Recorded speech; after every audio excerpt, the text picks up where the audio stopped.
présente pour les personnes aînées de la capitale nationale l'Association québécoise de défense des droits des personnes retraitées et pré-retraitées, AQDR, section Québec, est fière de vous présenter Aînés, on vous écoute.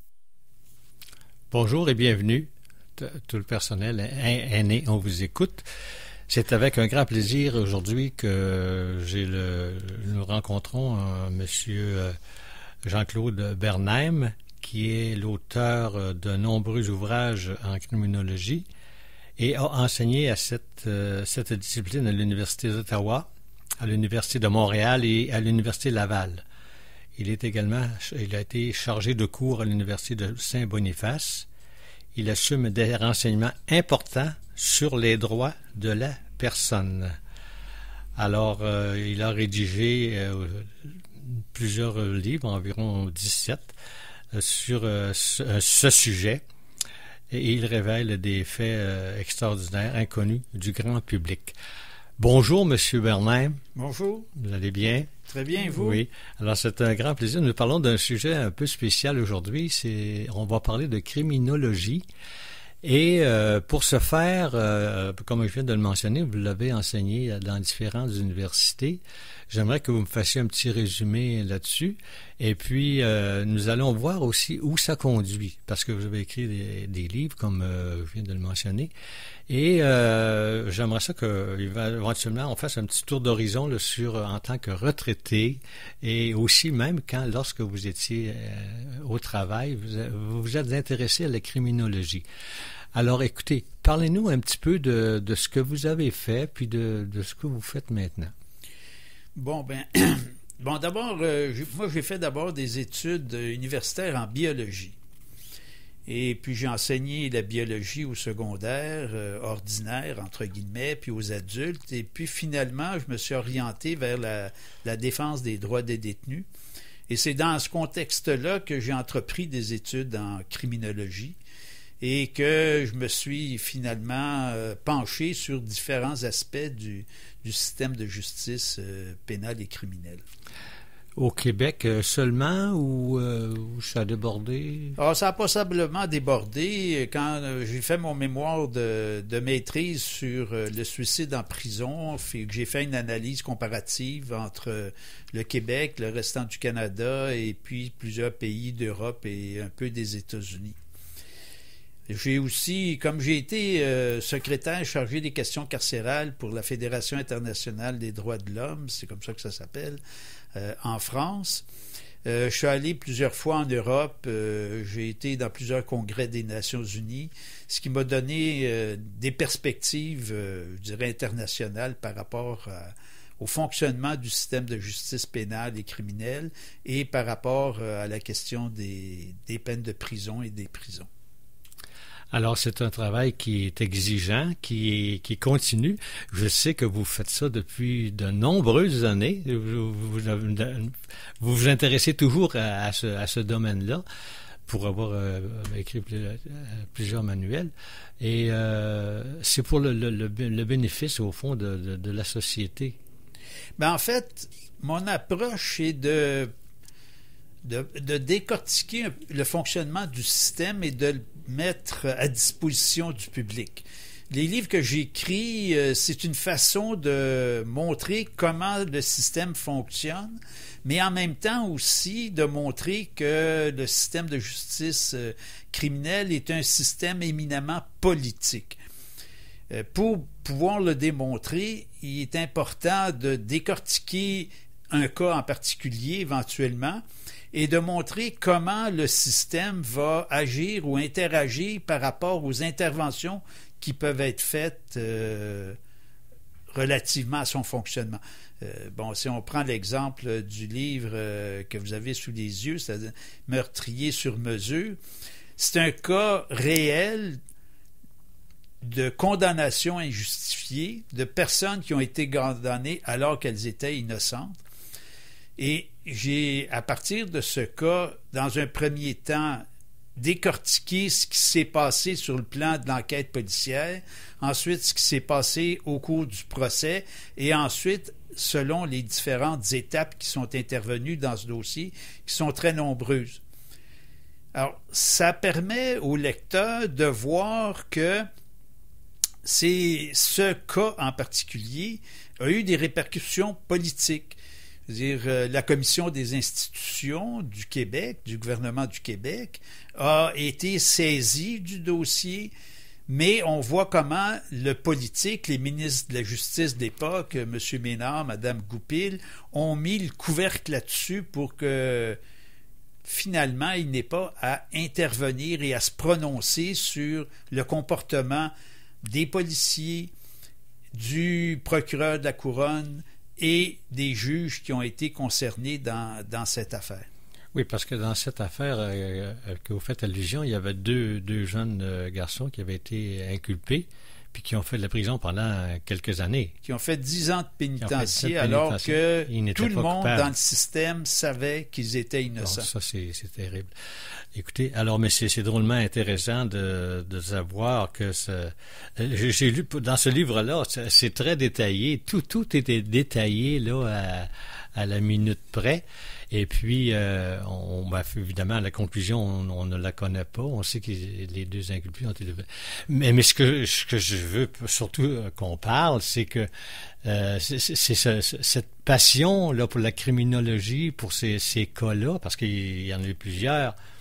Et puis, vous arrivez toujours à une conclusion qui est positive, dans le sens que, à partir des données qui vous sont remises. Ben, c'est-à-dire que lorsque... Et vous faites ça bénévolement, en fait, c'est ça? Oui, je fais ça bénévolement, mais disons que ça, c'est un élément secondaire.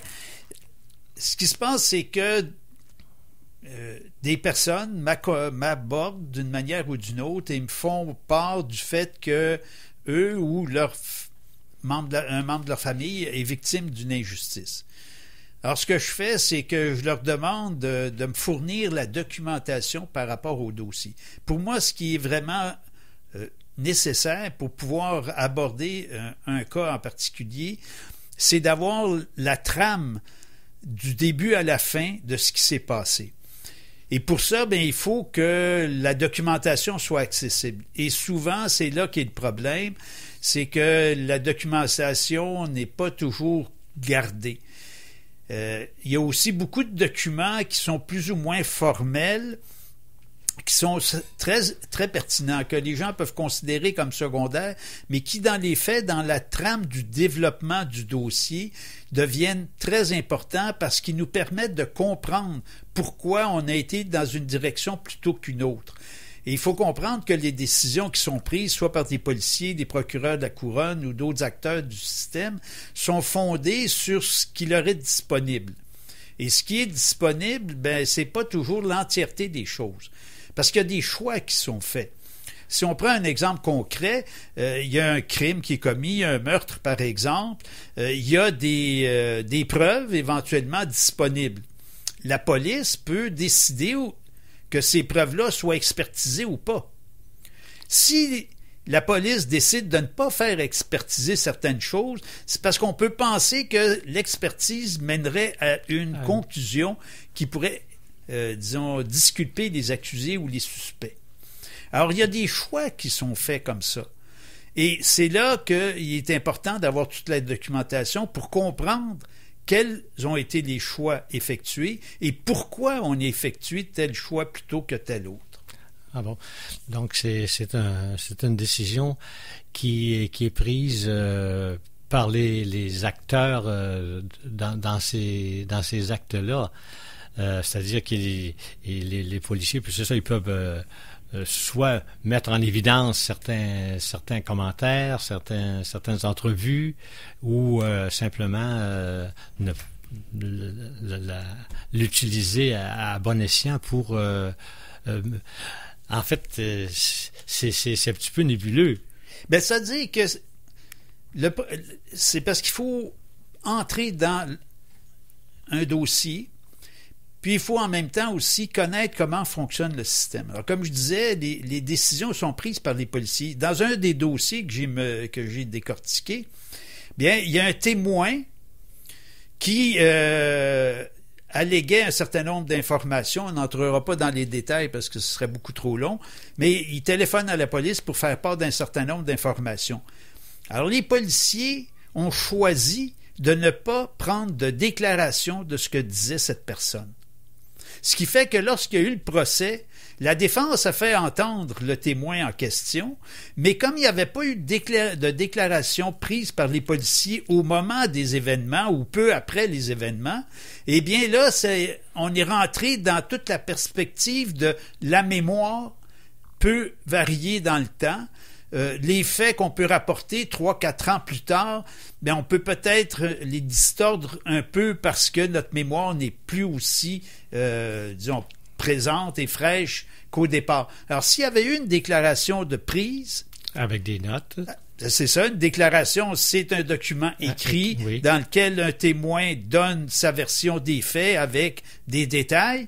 Bien, à ce moment-là, on peut considérer que cette déclaration est plus proche de la vérité qu'un témoignage qui est rendu 4-5 ans plus tard à partir strictement de la mémoire de l'individu. Alors, cette réalité-là, c'est au quotidien que ça se passe.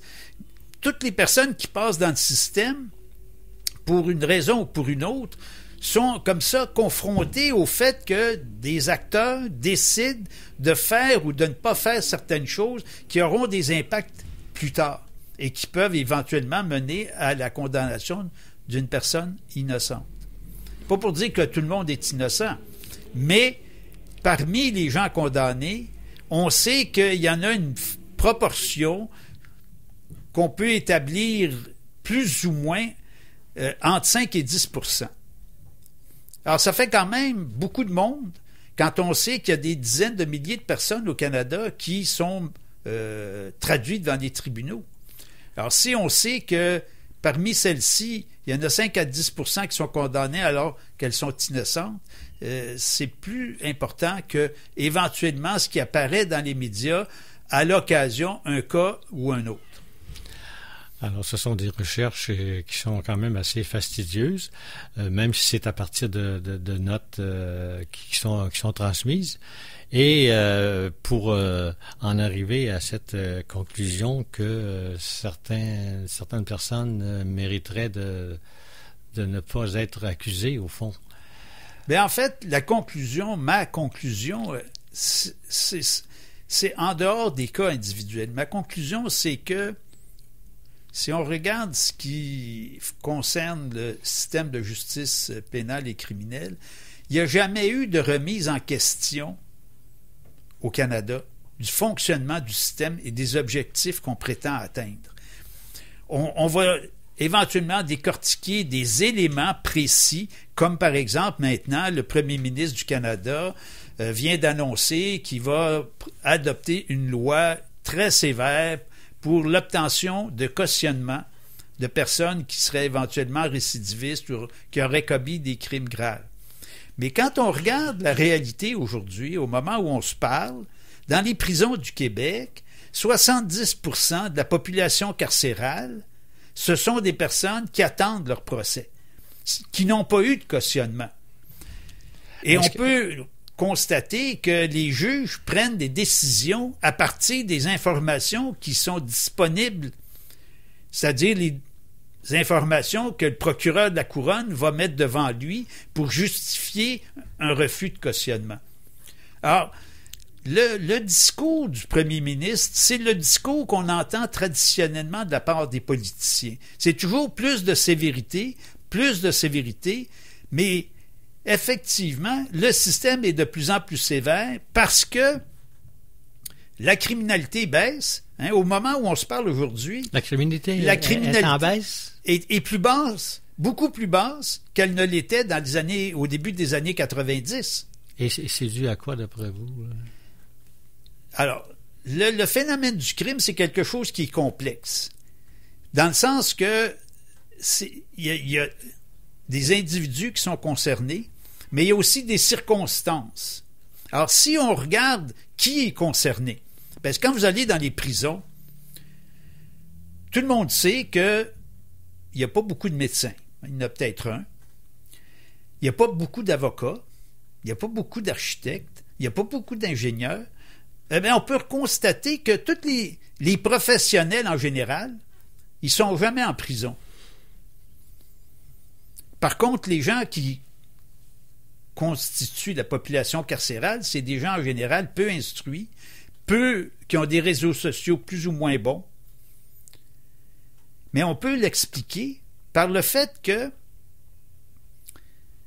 les professionnels, si on prend un avocat, par exemple, qui pige dans le fonds de fiducie, vous allez voir un avocat, il vous demande 10 000 $ pour vous défendre. En principe, il met ça dans un compte de fiducie. Mais il y a des avocats qui prennent le 10 000 $ pour l'utiliser pour d'autres raisons. Ça, on appelle ça un vol. Mais ils ne sont pas gérés par le Code criminel. C'est le barreau du Québec. Puis éventuellement, le barreau du Québec va lui demander de rembourser, puis il va lui demander éventuellement d'être pénalisé, ce qui veut dire qu'il peut payer une amende, éventuellement être radié. Mais il n'ira jamais en prison pour ça. Vous vous rappelez de la commission Charbonneau? Plein d'ingénieurs étaient concernés par la corruption. Avez-vous entendu un procès d'ingénieurs accusés de corruption? Non. Pourquoi? Parce que c'est l'Ordre des ingénieurs qui a pris en charge les ingénieurs corrompus. Alors, au lieu de les envoyer en prison, on leur a imposé une amende et éventuellement une radiation pour 1 an ou 2 peut-être. Alors, le système, finalement, il y a 2 systèmes de justice. Un pour ceux qui ont du pouvoir, comme les professionnels, et un pour ceux qui n'ont pas de pouvoir, les autres, la majorité des gens. Un autre exemple très concret. Vous allez dans un magasin, vous faites un vol à l'étalage. Si vous êtes pris, vous pouvez aller en prison ou avoir une amende, mais vous avez un casier judiciaire éventuellement. Mais si le magasin fait de la publicité trompeuse, c'est pas le code criminel, c'est des pratiques commerciales qui entrent en jeu. La même chose pour les fraudes à l'impôt. Les fraudes à l'impôt, c'est pas le code criminel, c'est la loi sur les taxes. Vous n'avez pas de casier judiciaire, vous êtes un fraudeur à l'impôt, là, tant que vous voulez, pas de problème, pas de casier judiciaire. Bon, vous pouvez avoir une amende, etc. Mais le système est conçu pour ceux qui ont du pouvoir, soit la connaissance, soit le professionnel, soit économique, sont gérés par des lois dites civiles, puis les gens qui ont peu de pouvoir, ceux qui sont au bas de l'échelle économique, ceux qui vivent dans des appartements surpeuplés, eh bien, eux, ils vont en prison.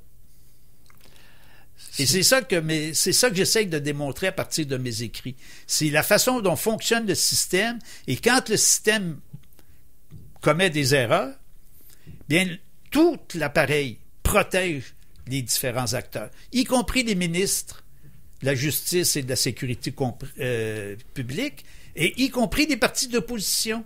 Avez-vous déjà entendu un parti politique d'opposition de mettre ou dénoncer des abus commis par le système de justice? Jamais. Parce qu'ils sont conscients que s'ils prennent le pouvoir, ils ont besoin de ce système-là pour s'y maintenir. Ah bon, c'est très intéressant d'entendre ça. Écoutez, à la suite de ça, qu'est-ce qui arrive avec les gens qui sont involontairement ou faussement là, accusés? Ils s'organisent pour s'en sortir par eux-mêmes ou... Bon, la première chose, contrairement à ce qui se passe dans plusieurs pays en Europe, par exemple, les gens qui sont condamnés de manière injustifiée en Europe, en France en particulier, eh bien, ils ont droit à une indemnisation.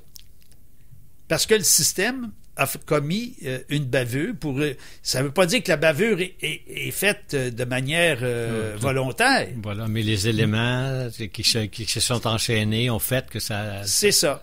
C'est que la suspicion faisait qu'on pensait que c'était telle personne et bon, c'est pas cette personne-là. Donc, le système s'est donné un mécanisme pour compenser les pertes subies parce que les gens ont été en prison, ont perdu leur emploi, ont perdu leur logement, etc., etc. Donc, il y a un mécanisme de prévu, comme les indemnisations pour les actes criminels, mais là, c'est pour indemniser les personnes qui ont été injustement traînées devant des tribunaux. Ici, ça n'existe pas. Comme le cas là, de Val-d'Or où Billy Taillefer et Hugues Duguay ont été condamnés, ont passé 10 ans dans les pénitenciers. Ils ont été acquittés, il n'y avait pas de preuves. Le procureur de la Couronne l'a dit devant le tribunal, je n'ai pas de preuves pour soutenir l'accusation. procureur de la Couronne l'a dit. Mais le ministre de la Justice, le premier ministre du Québec aujourd'hui, maintient encore que c'est Billy Taillefer et Hugues Duguay qui ont tué Sandra Godette, alors que l'on sait, la preuve a été faite que ce n'est pas eux, d'autant plus que moi je sais qui a tué Sandra Godette. Je ne peux pas le dire, mais je le sais, et la police le sait, et les procureurs de la Couronne le savent, et le ministre de la Justice le sait. Mais personne ne veut agir parce que les gens protègent non seulement le système, mais dans ce cas en particulier, une personne en situation de pouvoir. Oh, c'est quand même intéressant et difficile à entendre. Écoutez, est-ce que à la suite de ça, vous avez l'intention d'écrire un autre livre? Il y en a un en marche, je pense. Oui, je suis en train d'écrire un livre sur les pathologistes judiciaires. Alors, lorsqu'il y a un meurtre qui est commis, ou soupçonné d'avoir été commis, ou qu'un décès mérite d'être approfondi pour savoir si effectivement c'est une mort naturelle ou s'il y a eu l'intervention d'un tiers. Donc, il y a un médecin pathologiste judiciaire qui va effectuer l'autopsie. Mais il y a eu une enquête en 2000, au début des années 2000, l'enquête Goodge en Ontario, qui a démontré que les pathologistes judiciaires au Canada n'ont pas de formation. Formation. Non. Ah bon? Ça n'existe pas une formation universitaire en pathologie judiciaire. Ils suivent quelques cours par-ci par-là, mais il n'y a pas de formation et la pathologie judiciaire est quelque chose d'extrêmement spécifique qui demande beaucoup d'expérience et beaucoup de connaissances. Et c'est très pointu. Malheureusement, encore aujourd'hui, les pathologistes judiciaires qui sont en fonction au Québec n'ont pas les compétences requises pour être en mesure d'effectuer certaines autopsies complexes. Parce que il y a des autopsies qui sont relativement simples, parce que les faits sont, je dirais, évidents. Mais même lorsque les faits sont évidents, il faut que le pathologiste vérifie tous les éléments potentiels. Ça nécessite obligatoirement d'examiner tous les organes du corps, toute la situation du corps, pour pouvoir arriver à conclure, à partir des faits, que la personne est morte pour telle raison, de telle manière. Mais c'est un travail énorme, ça? C'est un travail souvent extrêmement complexe, parce qu'il y a beaucoup de facteurs qui peuvent interagir. Je veux dire, le fait d'avoir consommé des drogues, de l'alcool, d'être médicamenté, d'avoir eu des maladies antérieures. Il y a une multitude de facteurs qui peuvent avoir influencé le décès. Alors, justement, le problème, c'est qu'on ne sait pas si le cas va être complexe ou pas avant de l'avoir fait. Voilà. Et pour pouvoir le faire, il faut y aller de manière très minutieuse, très rigoureuse et dans l'entièreté de ce qui est obligé d'être fait. Mais souvent, ce qu'on constate, c'est qu'il n'y a qu'une partie de l'autopsie qui est effectuée et non pas l'entièreté comme ça aurait dû être.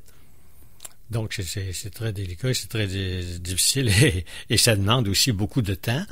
Et à ces personnes-là, puis s'il y a beaucoup de cas, ça se multiplie. Ben, il y a une réalité aussi, c'est qu'on manque de pathologistes au Québec, de manière générale. Là, dans les hôpitaux, il manque de pathologistes pour vérifier les suites d'une maladie de laquelle une personne est décédée. Puis pour ce qui est des pathologistes judiciaires, ben là, c'est la pénurie totale depuis des décennies. Mais le gouvernement du Québec se refuse à investir. Parce qu'il faut investir. Parce que c'est très...